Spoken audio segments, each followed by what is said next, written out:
Hello student, इस video में जानेंगे क्लास 10वीं के साइंस भौतिकी फिजिक्स जो पहला अध्याय है प्रकाश का परावर्तन।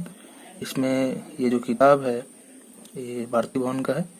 भारती भवन किताब को हम लोग पहले पढ़ेंगे और जो रिलेटेड परीक्षा में बोर्ड एग्जाम से में पूछे जा सकते हैं क्वेश्चन जिससे वो जानेंगे बस, और इस पर का सारा खत्म करेंगे।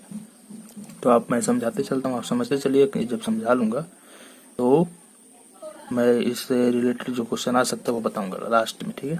इसमें हम जानेंगे प्रकाश स्रोत, फिर जानेंगे हम लोग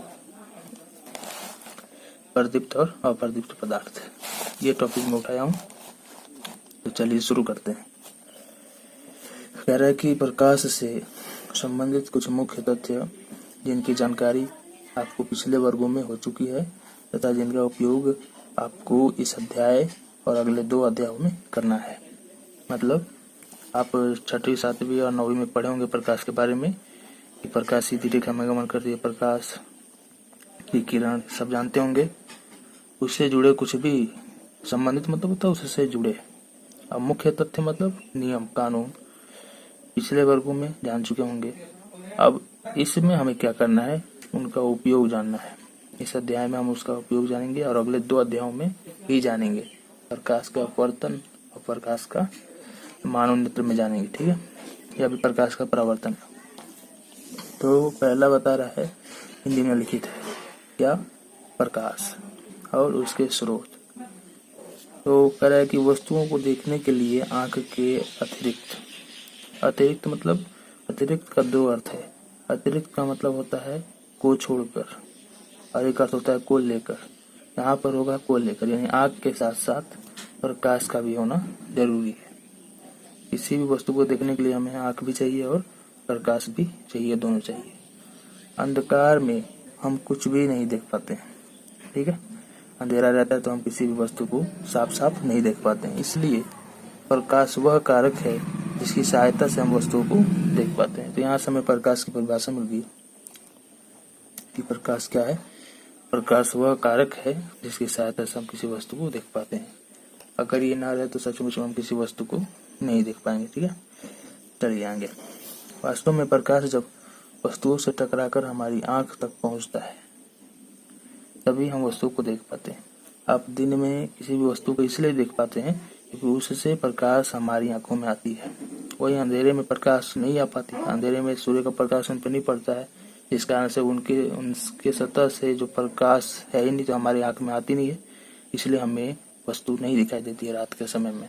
हमें क्या पता चल रहा है कि वास्तव में जब प्रकाश वस्तु से टकराकर हमारी आंखों तक पहुंचता है तब ही हम वस्तु को देख पाते हैं। तो ये पॉइंट याद करने वाली है कि प्रकाश जब हमारी आंखों से टकराकर वस्तुओं से टकराकर हमारी आंख तक पहुंचता है तभी हम वस्तुओं को देख पाते हैं। चलिए आगे कि जिस वस्तु से प्रकाश निकलता है उसे प्रकाश स्रोत कहा जाता है। प्रकाश स्रोत की परिभाषा यहाँ से मिल रही है कि अब जो भी वस्तु प्रकाश देगा उसे प्रकाश का स्रोत कहेंगे, यानी वो प्रकाश देने वाला स्रोत है। स्रोत मतलब साधन है, एक लाइट सोर्स है। कुछ प्रकाश, अब यहाँ पे बंटवारा कर रहा है प्रकाश स्रोत का कि कुछ प्रकाश स्रोत प्राकृतिक हैं और कुछ मानव निर्मित हैं। प्राकृतिक मतलब जो धरती पर प्रकाश पहले से उत्सर्जित कर रहे हैं, जिसको हम लोग भगवान की देन कहते हैं, वैसे ये प्राकृतिक हालात है जो पहले से। मानव निर्मित मतलब जिसे मानव ने बनाया है, जैसे बल्ब, टार्च ना। तो ये सूरज, तारे, ये जो भी प्रकाश देते हैं ये प्राकृतिक हैं। और जो फिर कह रहा है कि प्राकृतिक स्रोत हैं, इनमें सूर्य हम पृथ्वी वासियों के लिए प्रकाश का सबसे बड़ा स्रोत है। तो ये बात याद रखने वाली है कि सूर्य जो है प्रकाश का सबसे बड़ा स्रोत है हमारे गैलेक्सी में, हमारे धरती पर। फिर बिजली का जलता बल्ब, ट्यूब, मोमबत्ती, लैंप, लालटेन, दिया आदि ये सब प्रकाश के मानव निर्मित स्रोत है क्योंकि इसे मानव ने बनाया है, ठीक है। आगे है, यहाँ पे इम्पोर्टेंट बात कर रहा है कि प्रकाश के जितने भी स्रोत हैं उनमें अन्य प्रकार की विभिन्न ऊर्जाओं को प्रकाश में बदला जाता है। ये बात ध्यान देने योग्य है। इसका मतलब है कि प्रकाश के जितने भी स्रोत हैं, मतलब प्रकाश देने वाले जितने भी साधन हैं, उनमें दूसरे तरह की विभिन्न ऊर्जाओं को प्रकाश में बदला जाता है। यानी उनमें कोई और ऊर्जा रहती है जिसे प्रकाश ऊर्जा में बदला जाता है। जैसे समझिए, लालटेन है, लैंप है आदि, इनमें तेल जमा रहता है यानी संचित रहता है। अब उस तेल में कौन सी ऊर्जा रहती है?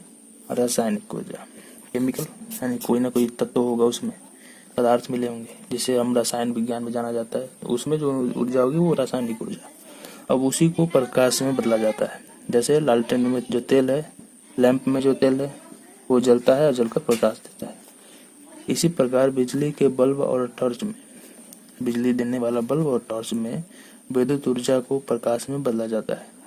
यानी बिजली का जो बल्ब होता है उसमें विद्युत ऊर्जा रहती है, बिजली की ऊर्जा, ठीक है, और उस टॉर्च में उसी को विद्युत प्रकाश में बदला जाता है। बिजली आप जानते होंगे विद्युत धारा, परिणत मतलब बदला जाता है। इस प्रकार हम पाते हैं कि ऊर्जा के विभिन्न रूपों से प्रकाश की प्राप्ति होती है। यानी कई सारे ऊर्जा के स्रोत हैं, उन्हीं से प्रकाश की प्राप्ति होती है। यानी प्रकाश भी एक प्रकार की क्या है? ऊर्जा है। तो ये बात याद रखें कि प्रकाश भी एक तरह का ऊर्जा है, क्योंकि ये भी एक ऊर्जा से ही निकलती है। अब हम जानेंगे प्रदीप्त और अप्रदीप्त वस्तुएं। इसके शब्दों में ये अर्थ छिपा हुआ है। प्रदीप्त मतलब दीप्त होगा, जलेगा।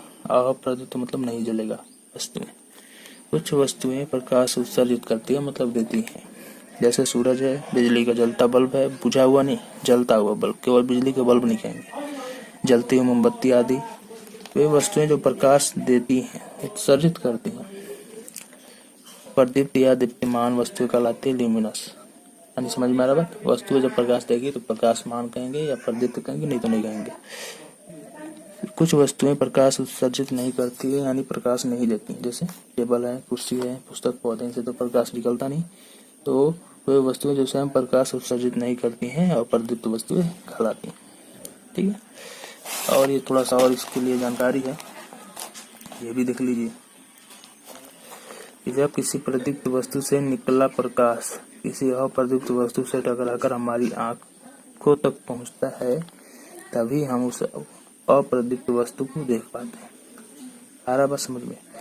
हम अंधेरे में किसी भी वस्तु को, जो वस्तु नहीं दिखाई देती है हमें, वो समझिए वो अप्रदीप्त है, क्योंकि उससे प्रकाश नहीं निकलती है। वही वस्तु हमें दिखाई देती है अंधेरे में जिससे प्रकाश निकलती है। जैसे चंद्रमा हमें दिखाई देता है, क्योंकि उस समय रात में सूर्य के प्रकाश के कारण उस पर प्रकाश आता है, और सूरज हमें दिन में दिखाई देता है। और अन्य तारे भी हमें चमकते हुए नजर आते हैं, क्योंकि वो प्रदीप्त हैं।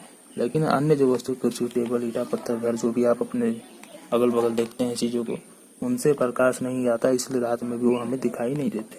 ठीक है, फिर प्रदीप्त और अप्रदीप्त दोनों एक दूसरे के पूरक हैं। जैसे चंद्रमा अपना प्रकाश नहीं होता चंद्रमा का, तो वह अप्रदीप्त है। जब सूर्य से प्रकाश चंद्रमा पर पड़ता है और उस प्रकाश का कुछ भाग परावर्तित होकर हमारे तक पहुंचता है, तब चंद्रमा को हम देख पाते हैं। यानी चंद्रमा का खुद का प्रकाश नहीं है, यानी वो भी अप्रदीप्त वस्तु है, लेकिन दिखाई क्यों देता है हमें? कि सूर्य का प्रकाश उस पर पड़ता है। सूर्य के प्रकाश के पड़ने के कारण वो प्रकाश हमारी आंखों तक आती है टकराकर, इस कारण से हमें चंद्रमा भी जलता हुआ नजर आता है, लेकिन वास्तव में उसका अपना प्रकाश नहीं होता है। ठीक है, ये बात जानने योग्य है कि हम जो चंद्रमा को क्यों देख पाते हैं जब उसका अपना प्रकाश नहीं होता है, तो ये कारण है। अतः चांदनी यानी चंद्रमा से आता प्रकाश वास्तव में सूर्य का परावर्तित प्रकाश होता है। तो इस प्रकार ये खत्म हुआ। अब हम बात करें क्वेश्चन की, तो ये यहाँ से कोई शुरुआत है परीक्षा, ये मतलब भूमिका है, समझ लीजिए।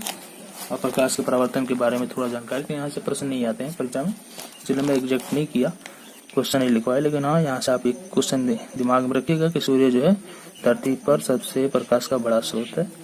बस इतना ही। और अगले वीडियो में हम जानेंगे अगला अध्याय, अगला बात। तो चलिए मिलते हैं अगले वीडियो में। धन्यवाद।